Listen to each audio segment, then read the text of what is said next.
श्री स्वामी समर्थ मित्रांनो, कसे तुम्ही सगळे.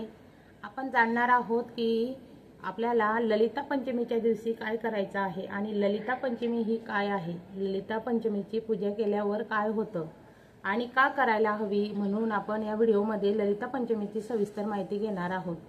ललिता पंचमीची कथा देखील आपण इथं सांगणार आहोत. तर ललिता पंचमीच्या दिवशी काय करायला हवं.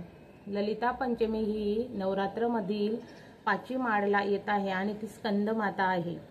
स्कंद माता म्हणजेच ही स्कंद पुराणातील एक देवी आहे आणि नवरात्रामध्ये आपण 9 देवांचे अवतार, 9 देवींचे आपण या नवरात्रामध्ये पूजन करत असतो. विविध नावांनी त्यांना आपण नैवेद्य अर्पण देखील करत असतो आणि रोज नवीन एक माळ सुद्धा आपण देवीला चढवत असतो.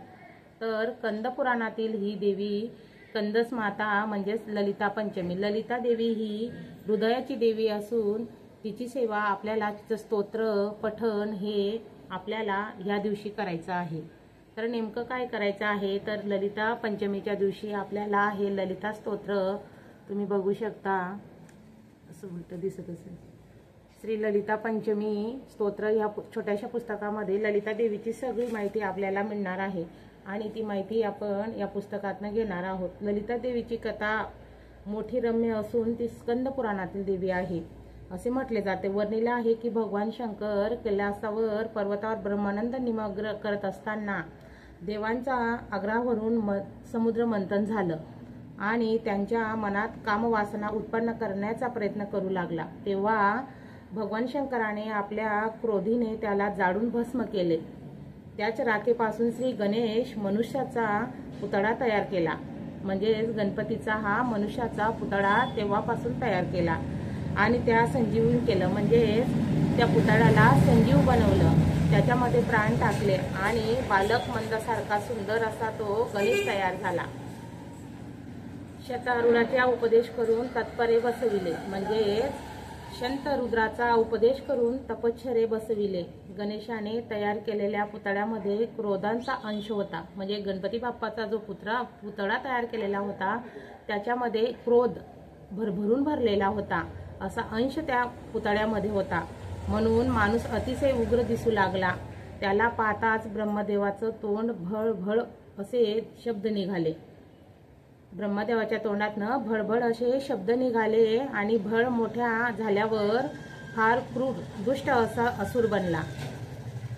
म्हणजे त्याच्या शब्दातनं मोठा स्कूर असा असुर तयार झाला आणि तो भंडासूर या नावाने ओळखायला जाऊ लागला. तर आपल्याला अमरत्व मिळाले म्हणून त्याने गंगेच्या काठी उग्र तप केले.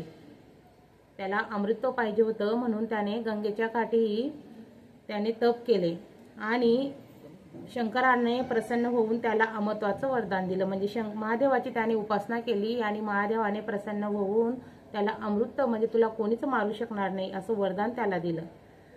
वरामुळे तो फार उन्मत्त झाला. त्याने शुकन्या शनीपूर येथे आपली राजधानी स्थापन करून घेतली आणि देविकांना त्रास देण्यास सुरुवात केली. म्हणजे देवी देवतांना तो त्रास देऊ लागला की मला कोणीही मारू शकत नाही आणि मी कोणाच्याही याच्याने थांबणार नाही. नारद मुनींनी इंद्रास सांगितले, देवेंद्र तेव्हा परशक्ती देवीला प्रसन्न करून घे. त्यावेळी इंद्राने एक महायज्ञ केला. त्या पेट्यात होमकुंड एक दिव्य महाचक्र वर आले.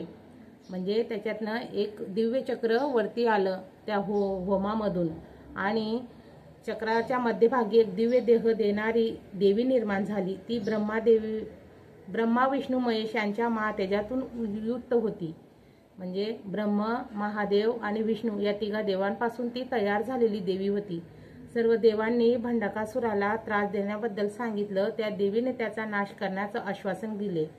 ती देवी म्हणाली की मी त्याचं नक्की नाश करेल.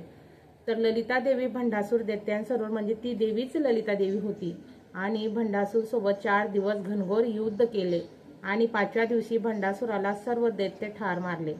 म्हणजे भंडासुराचे सगळे दैत्य त्यांनी ठार मारले. म्हणून पंचमी आपण असं म्हणत असतो आणि ललिता पंचमी ही आपण साजरी करत असतो.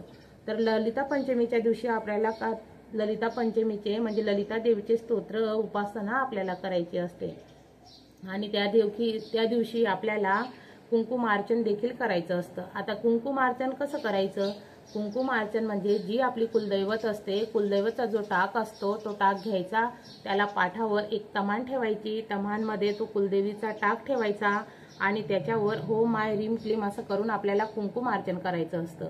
आपण नवीन कुंकू बाजारात आणावा किंवा आपल्या घरात असेल तर त्या कुंकवाचा जरी आपण वापर केला तरी चालणार आहे आणि तो कुंकू घेऊन त्या देवीला तमानामध्ये ठेवून त्याच्यावर आपल्याला कुंकुमार्चन करायचं आहे।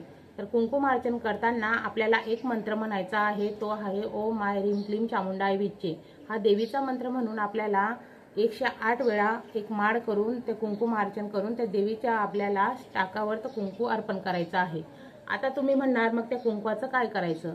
तर त्या कुंकवाचं आपल्याला वर्षभरामध्ये आपल्याला सुहागन स्त्रियांना कपाळी किंवा आपल्या घरातल्या पुरुषांसाठी आपल्याला त्या कुंकवाचा उपयोग घ्यायचा आहे वर्षभरासाठी। आणि ही सेवा वर्षातनं 2 वेळेस करत असतो।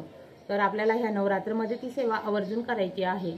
त्याच्यानंतर दुसरी सेवा अशी आहे, ती आहे सरस्वती संचपूजन। आता सरस्वती संचपूजन म्हणजे काय? तर सरस्वती ही विद्येची देवी आहे आणि सरस्वती माता ही आपल्याला विद्या प्रदान करत असते, म्हणून सरस्वती मातेची पूजा करणं देखील आपल्याला या पंचमीच्या दिवशी आवश्यक आहे। तर आता तो संच आपल्याला जवळच्या केंद्रामध्ये मिळून जाणार किंवा जवळच्या दुकानांमध्ये देखील मिळून जाणार। तर सरस्वती संच आपल्याला घरी आणायचे आहे आणि आपले जे मुलं आहेत त्या मुलांना घेऊन आपल्याला ते पूजन करायचे आहे, जेणेकरून आपल्या मुलांना जो काही प्रॉब्लेम येत असेल अभ्यासाच्या वेळेस किंवा त्यांचं मन लागत नसेल किंवा अभ्यास त्यांच्याकडनं होत नसेल, याच्यासाठी ही सेवा खूप महत्त्वपूर्ण आहे। संचाची तुम्ही ती स्थापना करून त्या संचाची व्यवस्थित पूजा करून घ्यायची आहे आणि मधाने म्हणजेच मध घ्यायचं आहे आणि आपल्याजवळ मध घेऊन परत आपल्याला त्या मुलांच्या जिभेवर ए असा आकार काढायचा आहे। मधाने एका काडीच्या सहाऱ्याने आपल्याला त्याच्यावर ए असा आकार काढून आपल्याला त्या सरस्वती संचाची पूजा करायची आहे। असं केल्याने काय होतं, मुलांचं अभ्यासात चित्त लागत असतं, मन लागत असतं आणि ते हुशार देखील होत असतात। अशा प्रकारे आपल्याला पंचमीच्या दिवशीच म्हणजे 5वी माळेला आपल्याला ही सेवा करायची आहे।